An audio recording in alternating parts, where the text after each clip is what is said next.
Bonjour mes chers amis, le déconfinement est tout proche. En attendant de retrouver tout ce qui nous a manqué depuis de longs mois, je fais un tour dans ma bibliothèque. Vous verrez, si vous venez un jour me voir, vous verrez que j'ai beaucoup de livres sur le Maroc, intérieur marocain. Aujourd'hui, je vous propose de feuilleter avec moi ce joli livre sur le Maroc. Voilà, j'espère que ça va vous plaire. Voilà, je vous donne tout de suite les références de ce livre, Maroc. Maroc, photographie Cécile Tréal et Jean-Michel Ruiz. Texte Marie-Pascale Rosier avec aux éditions Chênes, avec plein de citations d'auteurs marocains et d'autres auteurs. On va feuilleter ce livre ensemble pour un beau voyage dans mon pays natal. Voilà, cet ouvrage fait 270 pages. On va s'arrêter sur quelques-unes seulement. Et j'espère que vous aurez envie cela vous donnera envie d'aller vers mon beau pays natal. Je le dis souvent, je le répète avec sincérité. C'est le plus beau pays du monde, le pays du cœur, le pays de naissance. Et ce livre va vous le prouver. Du col, la vue plonge sur la vallée des Aïd Bougmez, flaque verte, enchâssée au creux de la montagne aride. C'est l'aspect physique de ces vallées berbères dont ce haut atlas est incrusté. Elles surgissent, telles des oasis sous les yeux du voyageur qui a parcouru des plateaux désertiques, côtoyé des canyons, traversé des forêts mortes, escaladé les crêtes de dinosaures rocheux, domaines pelés des rapaces et des chacals, et, à la belle saison, des moutons, des chèvres, des chameaux et des bergers. En dévalant la pente caillouteuse, on distingue mieux la marqueterie méticuleuse des cultures, champs miniatures, sertis de leurs canaux d'irrigation, et des feuillages des noyers ombrageant les talus. Toute la ville est saumon et indigo, aucune autre teinte.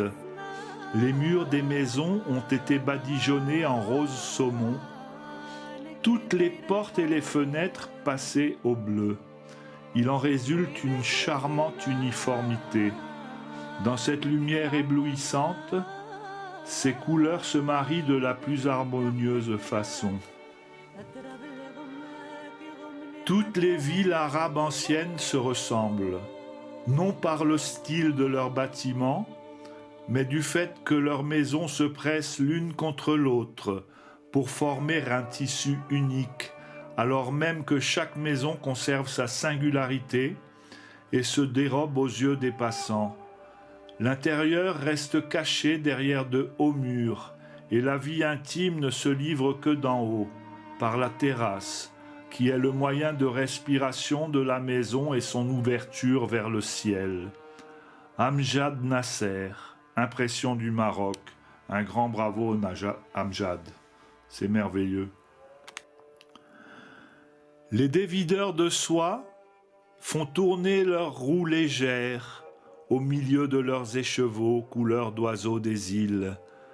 Les teinturiers suspendent au-dessus de la rue leur laine et leur soie encore fumante de la cuve.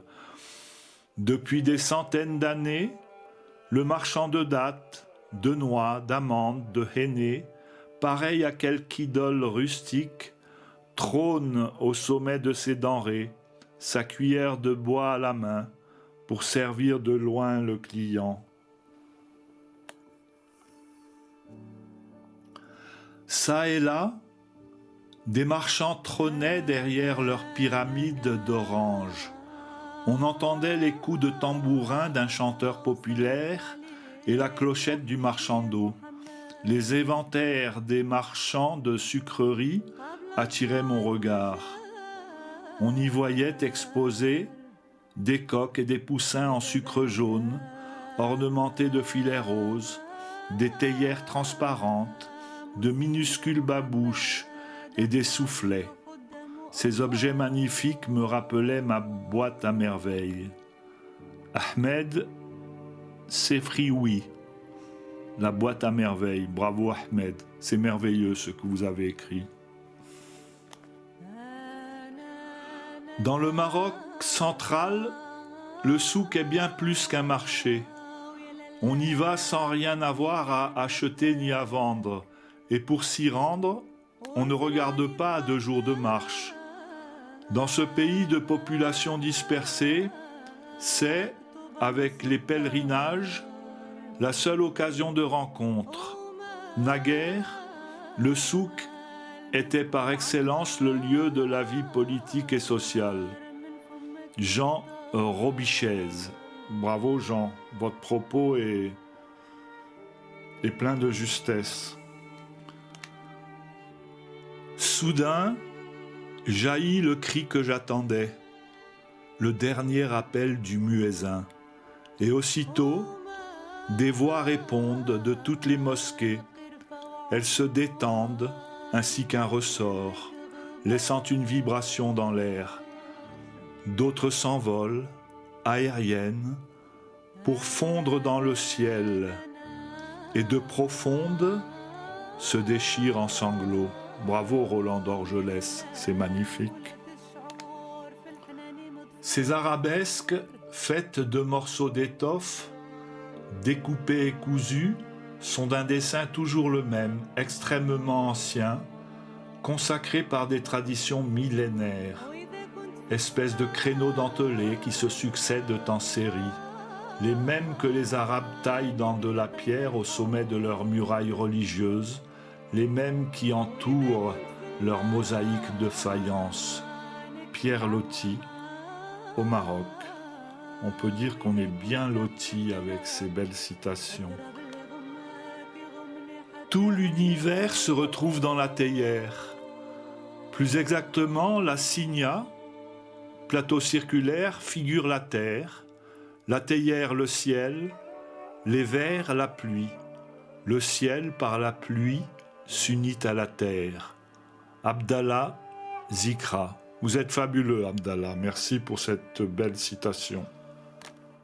Se promener dans une oasis saharienne est un peu marcher dans un Éden bien tenu.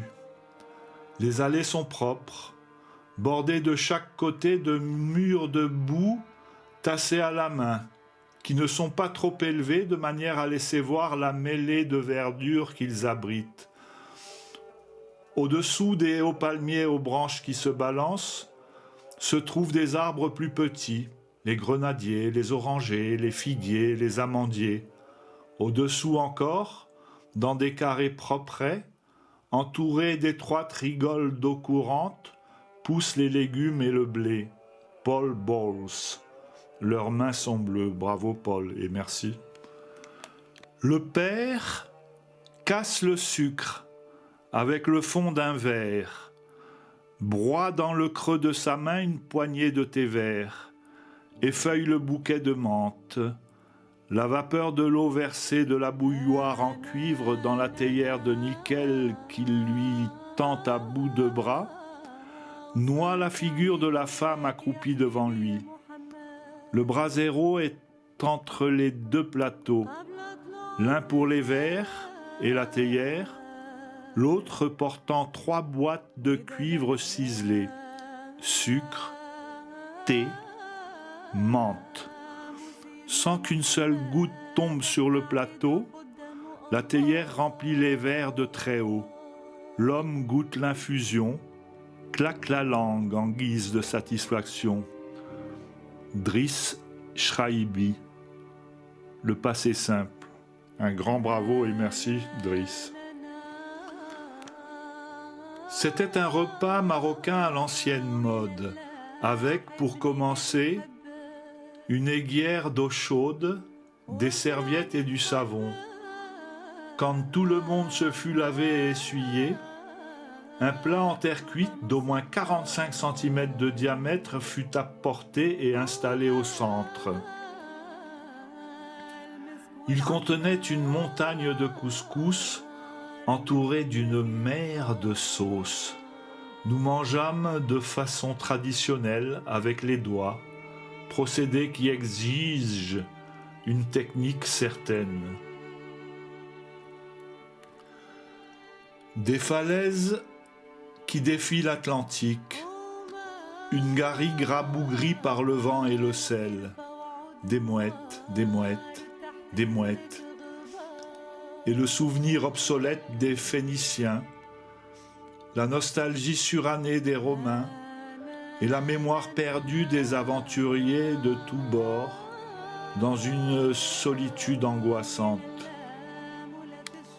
Rachid Halawi et Sawira à vol de mouette. C'est merveilleux, Rachid, ce que vous avez écrit, merci.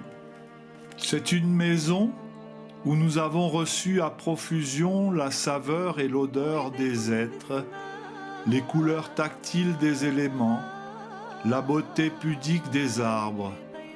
Nous y avons mangé de préférence avec l'étranger, bu avec le commensal le plus désespéré, et veillé de nuit comme de jour avec nos fantômes avisés. Nous y avons conçu les enfants libres de nos rêves. Tout cela en gardant une oreille suspendue à la porte pour capter les pas hésitants de l'inespéré. Abdelatif Lahabi, écrit la vie. Abdelatif, votre citation me donne envie d'acheter votre ouvrage et je le ferai très prochainement. Merci Abdelatif et bravo. Un printemps éternel entretient la verdure de ces jardins où bruissent et coulent des ruisseaux de toutes sortes, ruisseaux d'eau délicieuse, ruisseaux de lait, ruisseaux de vin, ruisseaux de miel glissant sous l'ombre épaisse des arbres. Extrait du Coran. Au sud, c'est le désert, jaune, noir, pareil à la mer quand le vent soulève des nuages de sable, mais vers le nord s'étale la palmeraie. Autour des arbres fruitiers, pressant leurs têtes fleuries, les amandiers roses, les grenadiers rouges, les pommiers blancs. Au milieu de la verdure, des villages, des casbahs plutôt, très élevés, entourés de hauts murs de pisé orange. Paul Odino, la première communion d'Abdelkader. Ce titre aussi me donne envie d'acheter votre ouvrage, cher Paul Odino. Merci et bravo. Avec quel soin il choisit sa terre, avec quel amour il l'arrose d'une eau pure, avec quel respect il malaxe cette boue originelle. On ne crée que dans la joie. Cette joie mêlée de douleur, d'où procède la vie, fait frémir les doigts du potier d'une volupté quasi sacrée.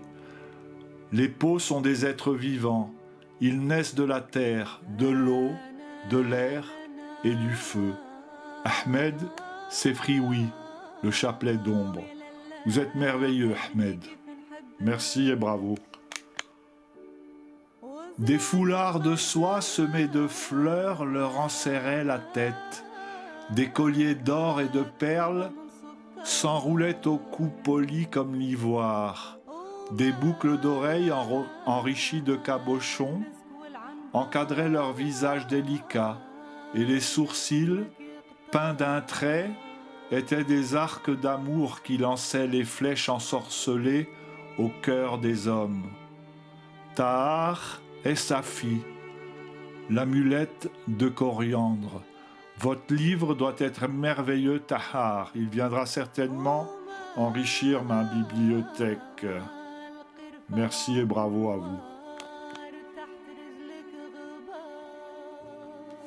Voilà mes chers amis pour ce beau livre qui compte 270 pages environ aux éditions Chêne, le Maroc. Le Maroc aux éditions Chêne. Eh bien écoutez, j'ai adoré feuilleter ce livre, j'ai choisi quelques extraits.